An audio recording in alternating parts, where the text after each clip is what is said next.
everybody? Welcome to another video. Hope you're ready to flex those brain muscles. Today we're going to learn how to find the domain of any function. So let's go ahead and get started. First of all, what is domain, right? The domain is the set of all inputs for which the function provides an output, which is a real number, okay? So hopefully you know a little bit about functions and that we can plug stuff in and we get stuff out, right? We have input and output, and each input has exactly one output. So if we plug in a number and we get out a real number, then that number we plugged in, that is a member of the domain. If we plug in a number and we do not get out a real number, then that number we plugged in is not a member of the domain, right? Not too bad. All the numbers you can plug in without running into any problems. This is another way of thinking of it, okay? And the reason it's good to think of it this way is because when we're given just some random function and we're asked to find the domain, it's very hard to, look for and try to find and identify the numbers that work, right? What are the numbers I can plug in and get outputs for? You're going to be listing a lot of stuff, and it's a better method usually to think of, okay, what gives me problems? What can't I plug into this function, right? What am I going to exclude from the domain? That's usually a better way to look at it. So what are examples of these problems? Well, there's two main ones, and 99% of the problems you'll have where you have to restrict the domain will be one of these two cases, okay? So, first one, zeros in the denominator, okay? Some example like a function like this, okay? This has this problem because there is a potential to have 0 in the denominator. Look what happens when you plug in 1 for x, okay? You get 1 over 0.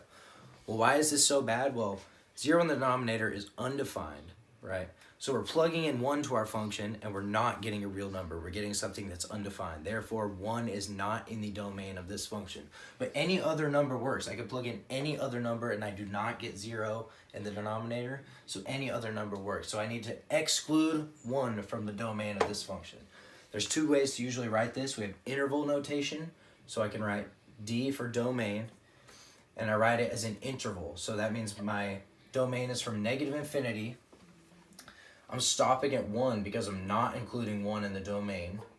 And this parentheses means not including. The bracket means including, right? And then I'm picking right back up at 1 but not including 1. And I'm going all the way up to infinity. So this would be an example of interval notation of how to write this. There's another way to do it. You can write such that notation. Sometimes this is a little easier. And you write the curly brackets, x such that x does not equal 1. I tend to see interval notation more, so that's probably what I'm going to use throughout this video. But okay, what's this second example of a problem that we can run into? Negatives under a square root, or any other even root, but square root is by far most common to see. So why is this such a problem? We could look at this example of a function. What happens when I plug in, let's see, what if I plug in 0 to this function, right? I get 0 minus 1, that's the square root of negative 1. Which is what? That's not a real number. That's imaginary or complex, right? It's not a real number. So I'm plugging in a number for x, and I'm not getting a real number as my output. So that number 0, that is not a member of the domain of this function. But look, it's not just 0. Look what happens when I plug in negative 1, right? I get negative 1 minus 1, that's negative 2. So there's a lot of values that make this function have a problem, okay? So to find all these values, what can I do? Well, I want everything under my square root to be greater than or equal to 0, right? We can have 0 under a square root, that's fine. We can have anything greater than 0 under a square root, and that works. But we can't have any negatives under a square root. So what I generally do when I have a function like this, where there's a square root or any even root, is you take everything under the root and you set it greater than or equal to 0, okay? So if I set x minus 1 greater than or equal to 0, and I solve for x, so I add 1 to both sides, then I have x is greater than or equal to 1, positive 1, and I can convert this. When I plug in 1, I get 0. When I plug in 2, I get 1, and as I plug in bigger and bigger numbers, I get more positive numbers, right? The numbers get bigger and bigger. So all these numbers such that x is greater than or equal to 1 work. So how can I write this? Well, interval notation. So I'm going from 1 all the way to infinity, but this time I'm including 1. So I'm using the bracket and I'm going all the way to infinity. And with infinity, you always use a parentheses. Or I can write x such that x is greater than or equal to 1. All All right, here's a couple of examples. Let's find the domain of both these functions. We have a linear function and a quadratic function. We're going to find the domain. So what's the first thing we do when we're asked to find the domain of a function is we look at it and we try to identify the possibility to run into any problems, right? Is there any potential to run into problems when I'm plugging things in for x? In this function, no, I could plug in whatever. There's no even roots, there's no denominators with x in them, right? I'm good to go. So I can plug in any real number to this, okay? Domain equals all real numbers. In interval notation, you could write negative infinity to infinity, but when it's all real numbers, I tend to just write the double-lined r, okay? What about a quadratic? Is there any even roots? Are there any x's in the denominator? There's no potential to run into any problems with this, right? So same idea. Domain is all real numbers, or you can write from negative infinity to infinity. So we can actually write a general rule, and that's that linear functions, quadratic functions, and really any polynomials have a domain of all real numbers. And a polynomial would just be, you know, I could extend this to have an x cubed term, an x to the fourth term, x to the fifth. I can extend it as far as I want, but I'll still have a domain of all real numbers because I don't have any x's in the denominator and I don't have any square roots or even roots with x's under them, right? There's no potential to run into any problems with either of these kinds of functions. So if we're given something like this, and it's either of these kinds, we can just go ahead and say all real numbers. All right, so now that we've gotten the easy stuff out of the way, let's look at some functions where they have a lot of potential to run into problems, right? Look at this function, for example. And again, I encourage you to pause the video throughout this, try it on your own, and then press play to check your answer throughout this video. So let's look at this function. Last time we had 1 over x minus 1, and it was clear to see what we couldn't plug in, that it was 1. In this case, it's not as clear to see unless you're really good at mental math, what makes this denominator 0. So in general, what can we do? Well, we can set this equal to 0, right? What if I set 2x minus 5 equal to 0?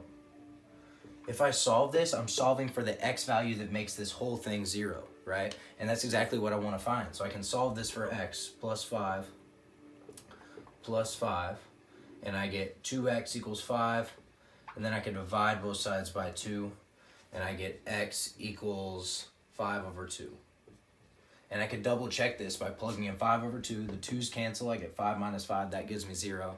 So this means what? A lot of people will just circle this answer and say done, right? But you're not done. You have to remember what you're finding. You're finding the domain. And since you've set this denominator equal to 0, you're finding the values for x that you're going to exclude from the domain, right? So we can plug in any real number to this function except for 5 over 2. So I'm going to go ahead and do interval notation. And I'm starting at negative infinity, and I'm going all the way up to 5 over 2. And I'm doing union 5 over 2 all the way up to infinity. And union just means or. I can plug in anything from this interval or this interval, okay? Okay, now what about this function? Clearly a little more complicated, and it's even harder to just look at and recognize what's going to make the denominator 0. So we just do the same thing. We set the denominator equal to 0. And since that's our only potential to run into any problems with this function, we don't have any even roots, that's all we need to do. And we just set that equal to 0, solve for x, and we exclude those values from the domain. So let me go ahead and set the denominator equal to 0. X squared plus 4x minus 5 equals 0. Now I'm going to factor, right? I'm solving this quadratic equation. I'm factoring. So I'm looking for two numbers that multiply together to be negative 5 and add together to be negative 4. That's going to be plus 5 minus 1. Okay. So now I'm setting each one of these equal to 0 to solve. In this case, I have two values. I have two values I have to exclude from the domain. So x plus 5 equals 0. That gives me what? If I subtract 5 from both sides, I get x equals negative 5. Hopefully y'all can see this. And then what else do I get? X minus 1 equals 0, so I can add 1 to both sides. And I get x equals 1. I probably shouldn't have circled these answers because that implies that like I'm done or this is my final answer. But these are just the numbers. Remember, I'm excluding these from the domain. So if I write this in interval notation, with two values, it gets a little crazy in interval notation, but we can still do it. We start at negative infinity. We go up to what? Negative 5, but we do not include negative 5. Then we start back up at what? Negative 5, and we go to 1. We do not include 1, so we're doing all parentheses here. union, and then we go from 1 on to infinity. So that would be interval notation for this. Maybe you could write x such that x does not equal -5 and x does not equal 1. Maybe that would work for your professor, but always ask your professor about that. All right, so in general, when you see x's in the denominator and you're trying to find the domain, set everything in the denominator equal to 0, solve for x, and exclude these values from the domain. Values because it could be 1 or 2, that's why I put the little parentheses, but I broke it down into steps. Hopefully this makes sense and hopefully this helps you. All right, for these examples, I see pretty clearly that I have a lot of potential to run into problems, okay? I have this even root and this x under it. I can't just go plugging in whatever I want. This has to be greater than or equal to 0, whatever's under the square root, right? I can't have negatives in there. So what do? Well, what if I set everything under the square root greater than or equal to 0 and then solve for x? And that's generally what you'll do when you have stuff like this and you're trying to find the domain. 3x plus 7 greater than or equal to 0.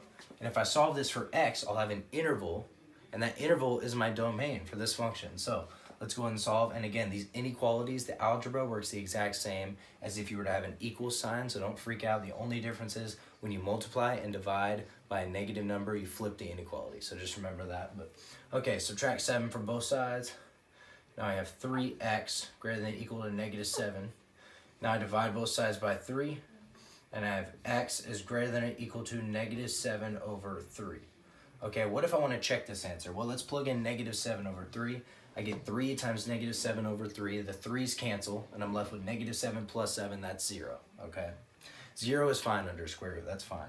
I'm going to plug in numbers now. Since x is greater than or equal to -7 over 3, I'm going to try a number bigger, so I'll try 0, okay?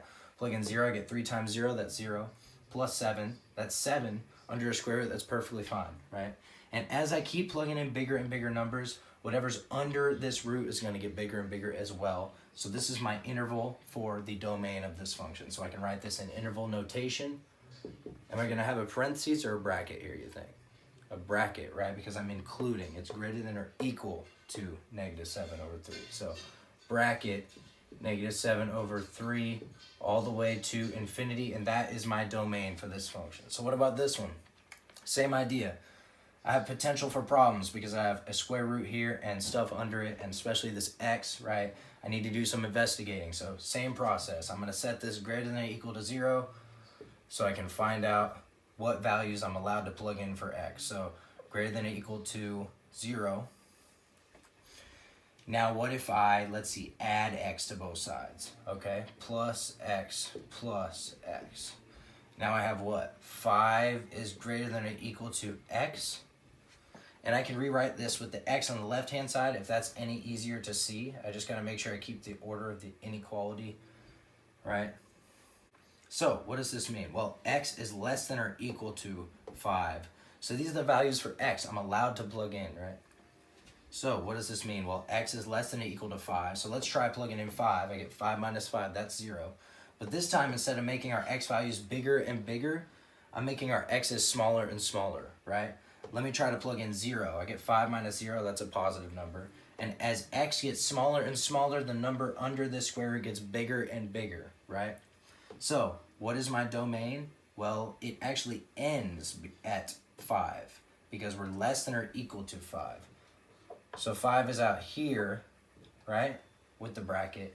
And here we're actually coming from negative infinity because we can get smaller and smaller and smaller and keep going, and that works. So this is our interval. This is our domain for our function. All right, so if we have functions with even roots and x's under them, right, what do? We set everything under the root greater than or equal to 0, and we solve for x. That's just what we did with the last 2 examples.